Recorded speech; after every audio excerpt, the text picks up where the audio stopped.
لبیک یا حسین لبیک یا حسین لا حول ولا قوة إلا بالله العلي العظيم أعوذ بالله السميع العليم من الشيطان اللعين الرجيم بسم الله الرحمن الرحيم الحمد لله رب العالمين والصلاة والسلام على اشرف الانبیاء والمرسلین سیدنا و نبینا و شفیعنا و مولانا و مقتدانا بالقاسم محمد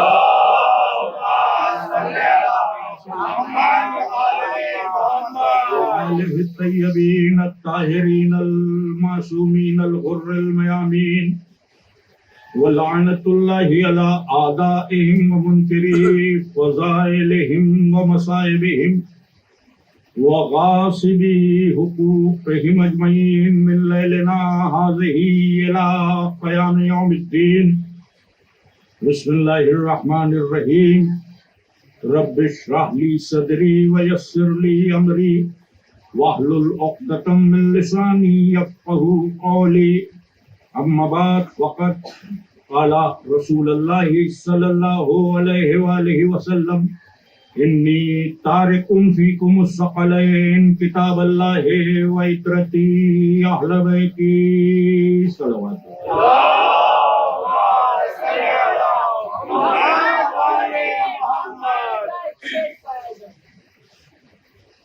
عزیزان قدر، ہم حدیث ثقلین کے حوالے سے آج تیسرے مرحلے میں داخل ہوئے اور 2 روز مسلسل آپ کی خدمت میں یہ عرض کیا گیا کہ حدیث ثقلین وہ صحیح السند حدیث ہے اور وہ متواتر حدیث ہے کہ جس سے انکار کی گنجائش پورے عالم اسلام کے پاس نہیں ہے۔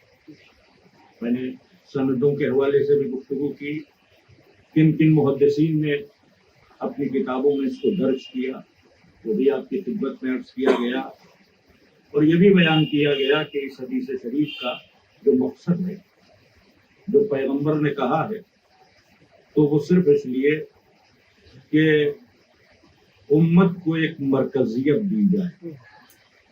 امت کی مرکزیت کا نام ثقلین ہے۔ امت کی جو مرکزیت ہے وہ ثقلین، اور جب کوئی مرکز سے ٹوٹ جاتا ہے تو دائرے سے باہر آ جاتا ہے۔ دائرے کے اندر رہنے کے لیے مرکز سے جڑے رہنا ضروری ہے۔ تو پورے عالم اسلام کے لیے پیغمبر نے یہ میسج کنوے کیا کہ تم کو مرکز سے نہیں ہٹنا ہے، اور اس مرکز کا نام ہے ثقلین، یعنی قرآن اور اہل بیت اطہار۔ اور یہی حدیث کے ابتدائی فقرے ہیں، انی تارک، میں تم میں چھوڑ رہا ہوں، انی تارک فیکم الثقلین، میں تمہارے بیچ، تمہارے درمیان 2 وزن چھوڑ کر جا رہا ہوں۔ ثقل عربی زبان میں وزن کو کہتے ہیں، جیسے آپ ویٹ کہتے ہیں، اسی ویٹ کو جب آپ عربی میں کہیں گے تو ثقل، اور اگر 2 وزن ہیں تو آپ ثقلین کا لفظ استعمال کریں گے، کیونکہ عربی ایک ایسی زبان ہے کہ جس میں سملر نمبر کے بعد ڈائریکٹ پلورل نمبر نہیں، واحد کے بعد تثنیہ اور تثنیہ کے بعد جمع۔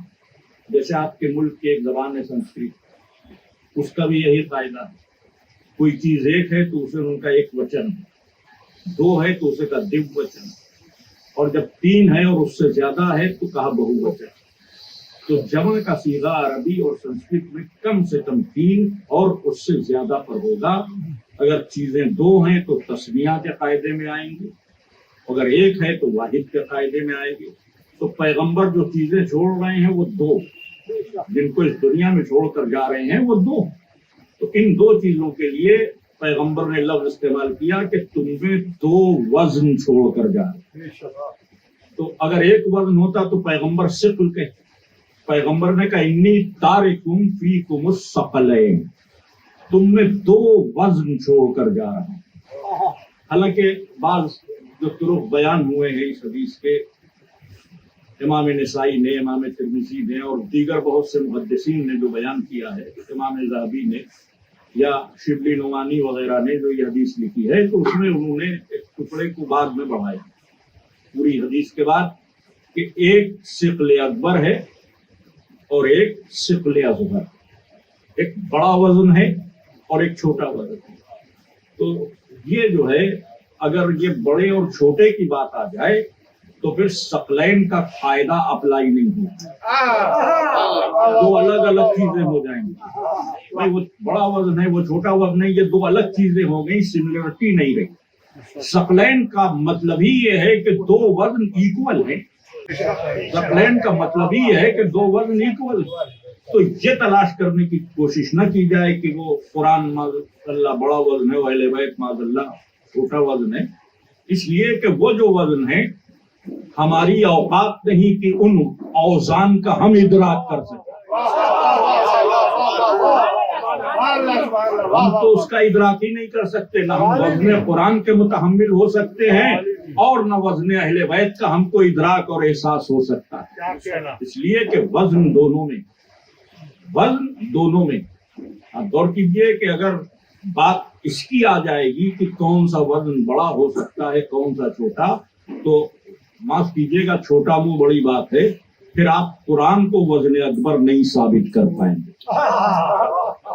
قرآن کو وزن اکبر نہیں ثابت کر پائیں گے. دلیل یہ ہے کہ اہل بیت اور قرآن 2 وزن ہیں اور ذات رسول اہل بیت سے الگ نہیں.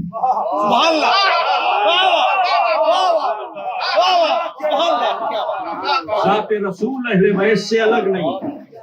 اور اعلان ہو رہا ہے کہ یہ قرآن اگر پہاڑوں پہ نازل ہو جاتا تو ریزہ ریزہ ہو جاتا. تو پہاڑ تو اس کا بار نہیں اٹھا سکتے، اب جو سینہ اس بار کو اٹھا لے تو اس کے وزن کا اندازہ آپ کیجیے. تو سینہ محمد اس کا متحمل ہے کہ وزن قرآن کو اٹھائے، تو جو وزن اٹھا لے وہ زیادہ ہے یا جو وزن آئے وہ زیادہ.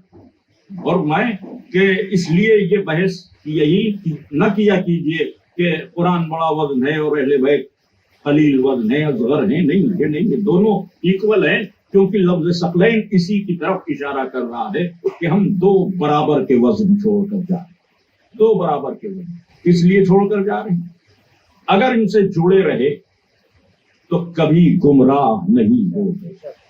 کیا فرمایا کہ اگر ان سے جڑے رہے تو کبھی گمراہ نہیں ہوگے. اس کا مطلب یہ کہ ہدایت کا ایک ہی عنوان ہے اور اس عنوان ہدایت کا نام ہے کتاب اور اہل بیت، اور کوئی دوسرا عنوان ہی نہیں. یہ ہدایت اور کہاں تک یہ سفر رہے گا وہ میں کل عرض کر چکا ہوں کہ حوض کوثر تک. یہ دونوں الگ نہیں ہوں گے، دونوں ایک ساتھ رہیں گے.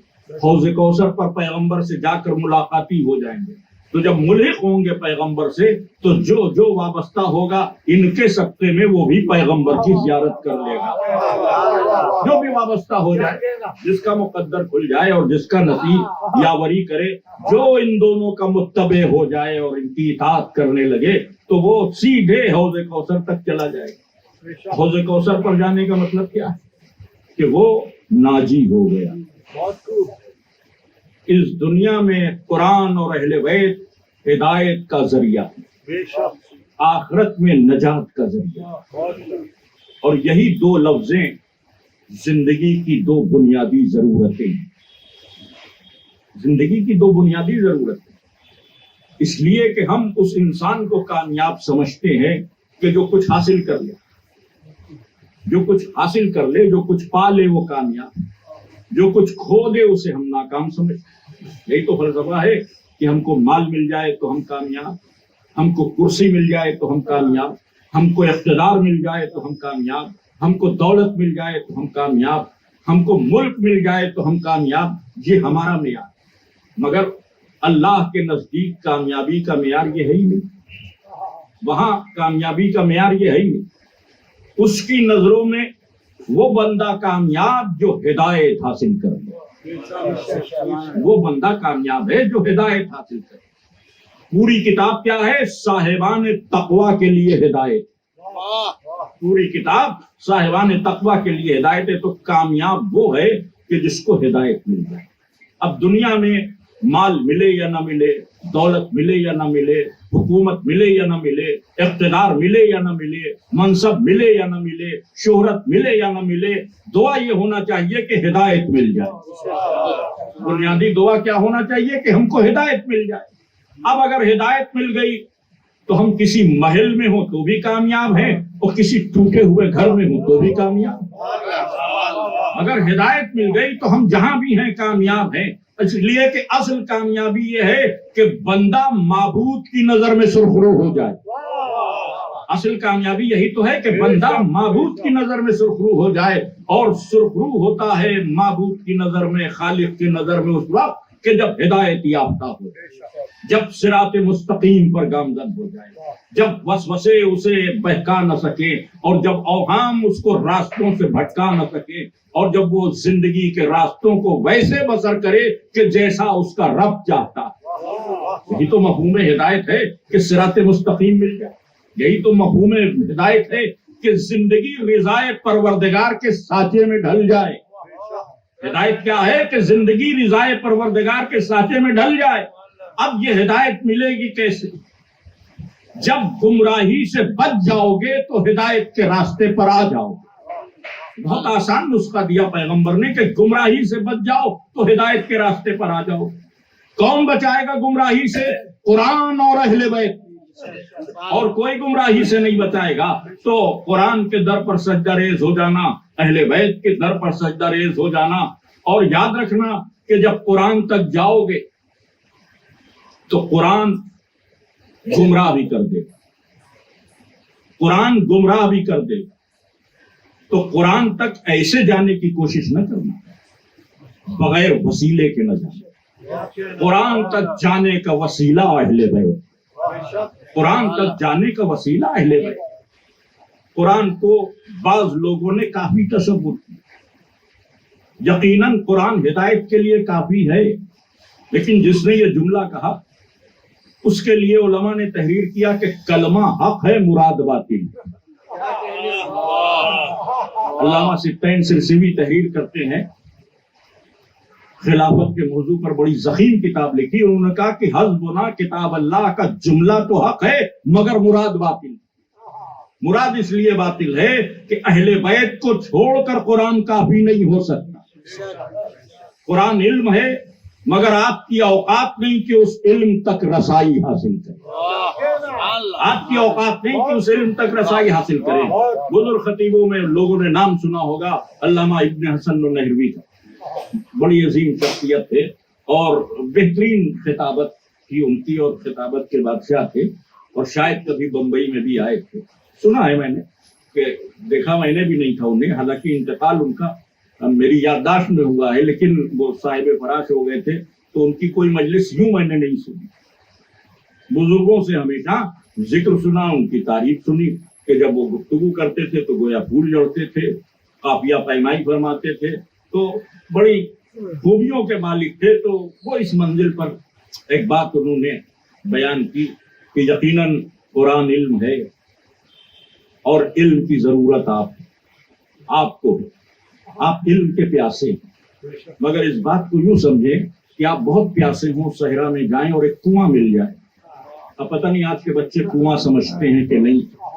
کنواں یعنی وہ جو پانی گہرائی میں ہوتا ہے اور اس سے نکالا جاتا ہے. اب کنواں بھی ہے، پیاس بھی ہے، آپ بھی ہے، مگر آپ پیاسے مر جائیں گے، اس لیے کہ کنویں میں اگر کود گئے تو ڈوب جائیں گے.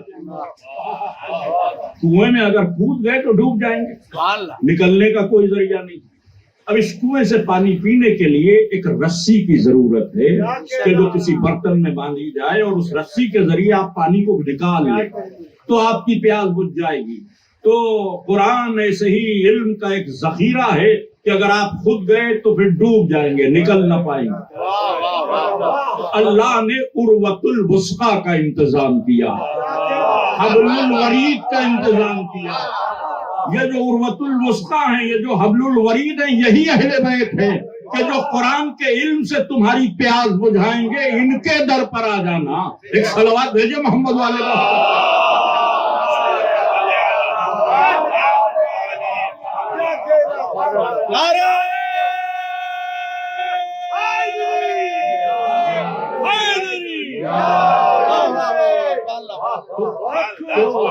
اس بات کو پورے عالم اسلام کو سمجھنا چاہیے کہ قرآن ہمارے اور آپ کے بس کا نہیں ہے.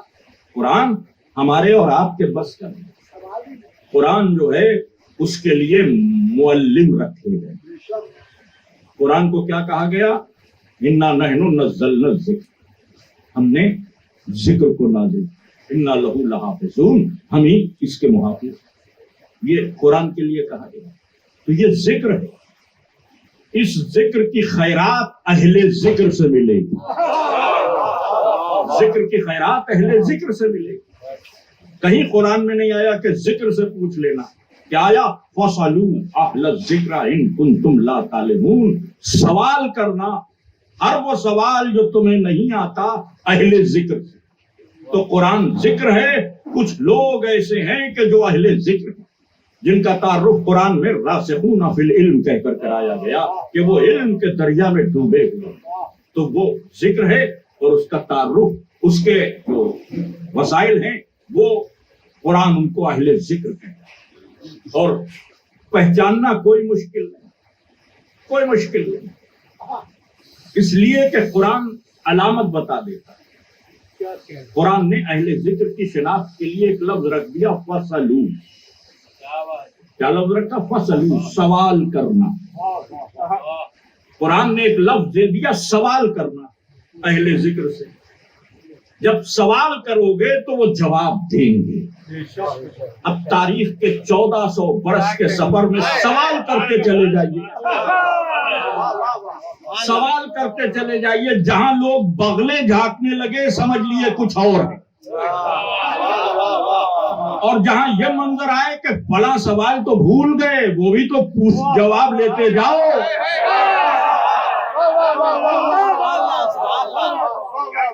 تو اب اہل ذکر خود اپنے آپ کو پہچانوا لے، خود پہچانوا لے. سوال کرتے جاؤ، سوال کرو گے جواب ملے. اور فرمائیں کہ سوال کرو.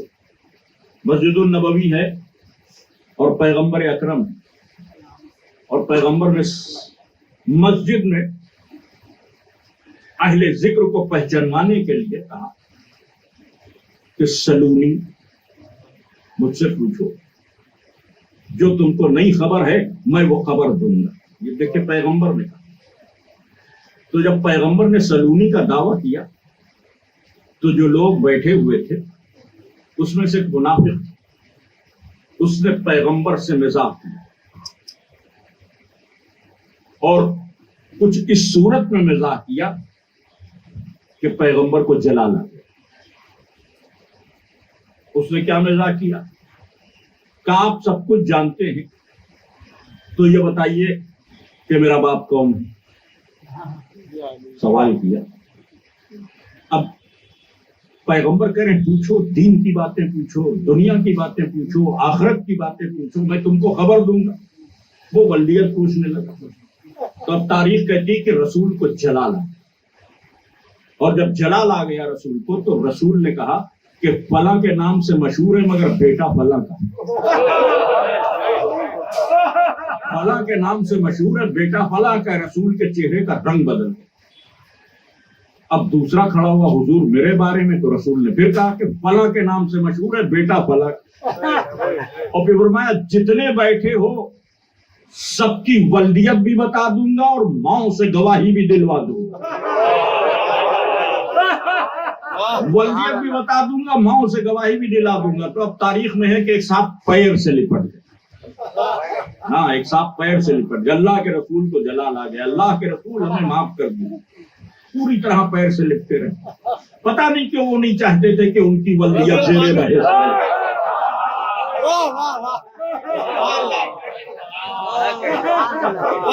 پاؤں سے لپٹ گئے.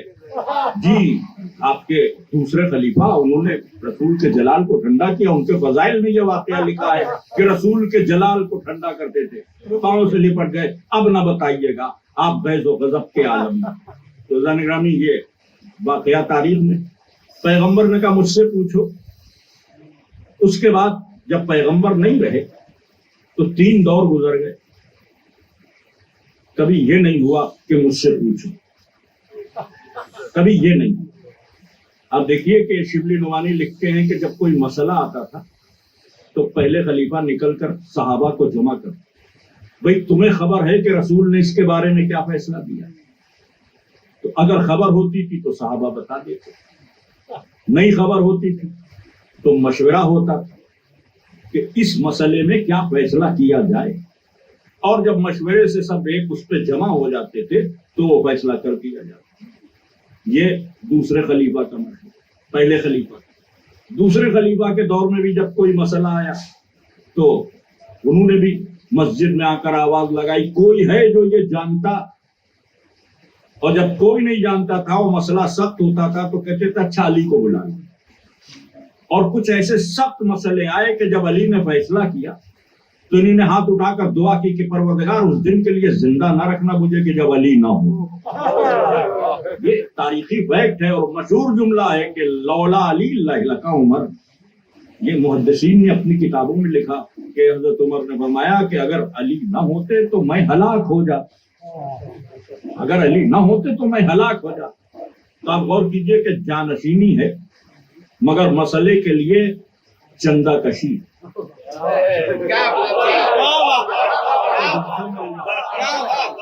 ان سے مل جائے. ذرا غور کیجئے کہ یہ اس کا مطلب یہ ہے کہ مرکزیت نہیں, مرکز تک لوگوں کو آنا چاہیے. مرکز اگر لوگوں تک جا رہا ہے تو اس کا مطلب یہ کہ مرکزیت بیکار ہے. مرکز تک لوگوں کو آنا چاہیے. تو مرکز تھا قرآن اور اہل بیت. لوگ ادھر ادھر بھٹک گئے تو اب نتیجہ تو یہی نکلنا. اور جو تیسرا دور تھا وہ تو شکم پروری کا دور تھا.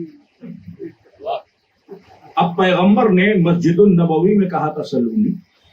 چوتھے دور میں علی نے مسجد کوفہ میں کہا سلونی, پوچھو مجھ سے. اور پیغمبر کے دعوے سے الگ.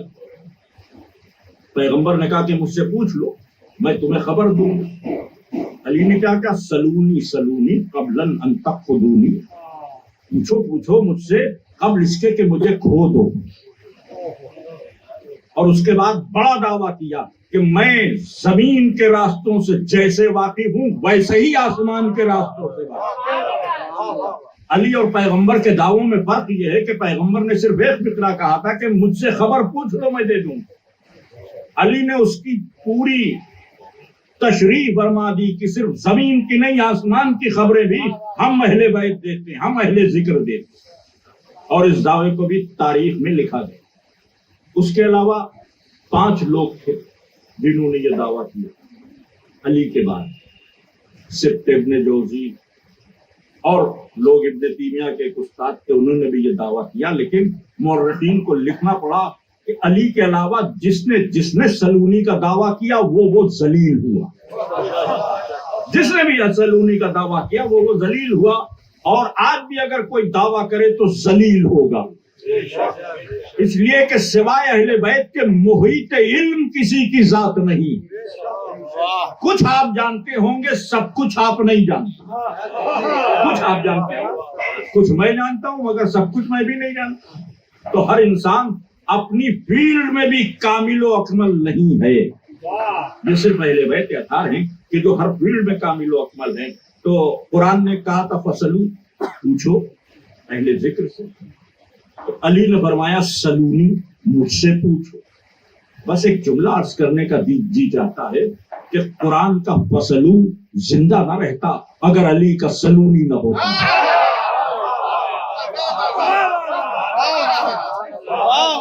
صلوات بھیجے محمد علیہ.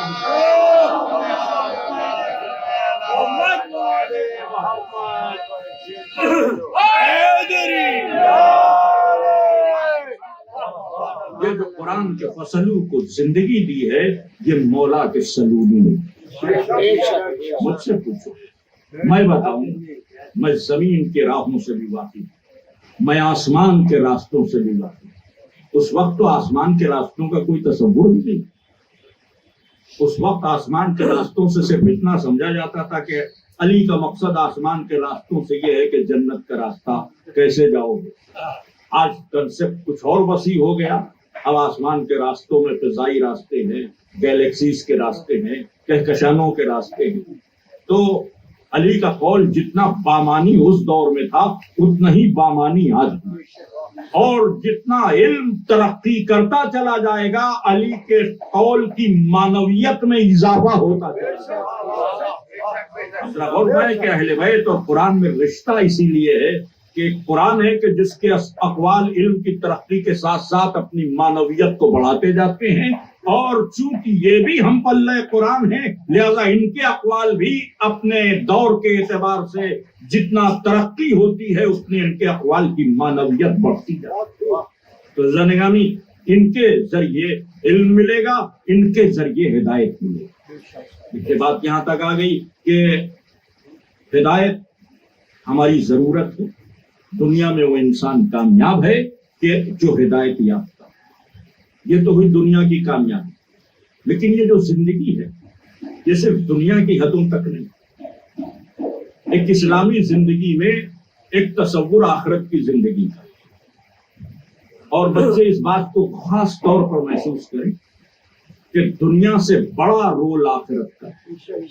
یہ مختصر اس زندگی کا تصور بہت کیجئے گا، 100 برس 110 برس کے، کبھی کبھی اخبار میں خبر آتی کہ فلاں صاحب 115 سال زندہ ہے۔ تو کون ہے اس دور میں جو 150 سال سے زیادہ زندہ؟ کوئی نہیں، بس یہی۔ مگر جو آخرت کی زندگی،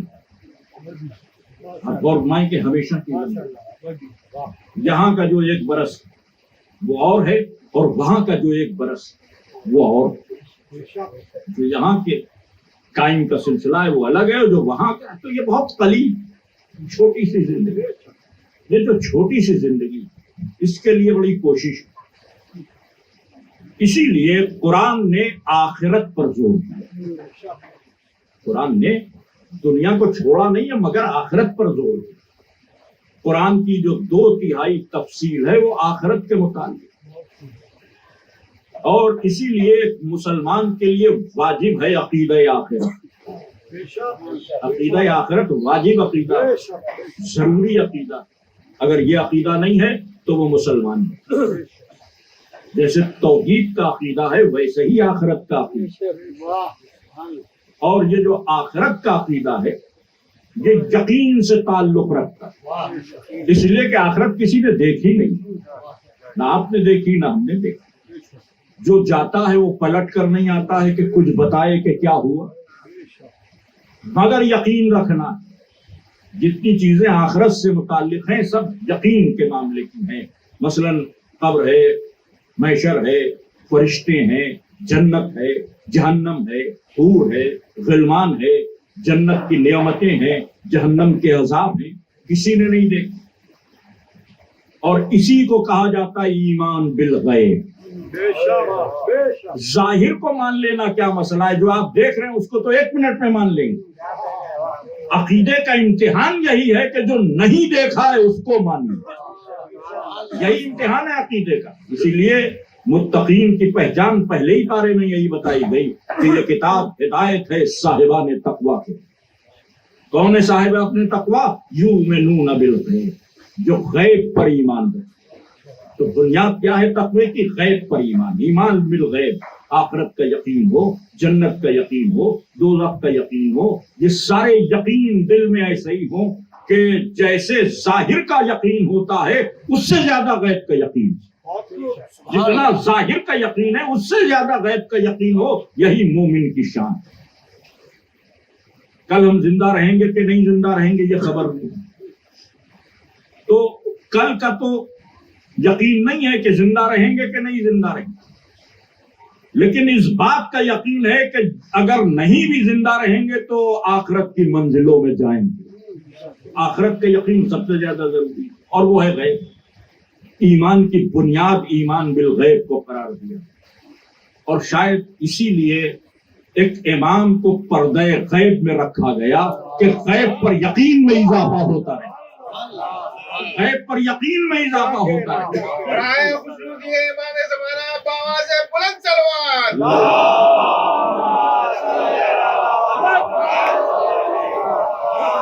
غیب پر یقین میں اضافہ ہوتا رہے۔ تو یہ جو آخرت ہے، یہ غیب ہے، اس کا یقین۔ اب اس آخرت میں کامیابی کیا ہے؟ اس آخرت کی کامیابی یہی ہے ہر بندے کے لیے کہ جنت میں چلیں، اس کے علاوہ تو کوئی کامیابی نہیں۔ یہ کامیابی ہم جنت میں کب جائیں گے؟ جب ہماری مغفرت ہو، جب ہماری نجات ہو۔ اب آپ ذرا غور فرمائیے کہ حدیث ثقلین آپ کو کہاں لے جا رہی؟ جڑے رہو گے تو کبھی گمراہ نہیں ہوگے، یعنی ہدایت دے رہی ہے۔ اور اس کے بعد کیا خبر دے رہی ہے کہ جڑے رہو گے تو حوض کوثر تک چلے جاؤ گے، یعنی حدیث ثقلین ہم کو سمجھا رہی ہے کہ ہدایت بھی یہی ہے اور نجات بھی یہی ہے۔ قرآن اور اہل بیت سے جڑے رہو گے تو ہدایت بھی مل جائے گی اور نجات بھی مل جائے گی۔ اسی کو ایک جملے میں میں یہ عرض کرتا ہوں کہ دو ضرورتیں ہیں ہماری، ایک ضرورت ہے ہدایت، ایک ضرورت ہے نجات۔ دنیا کی زندگی کی ضرورت کا نام ہے ہدایت، آخرت کی زندگی کی ضرورت کا نام ہے نجات۔ اہل بیت وہ ہیں کہ جو دنیا کی بھی ضرورت ہے ہمارے لیے، آخرت کی بھی ضرورت ہے۔ صلوات بھیجیں محمد والے۔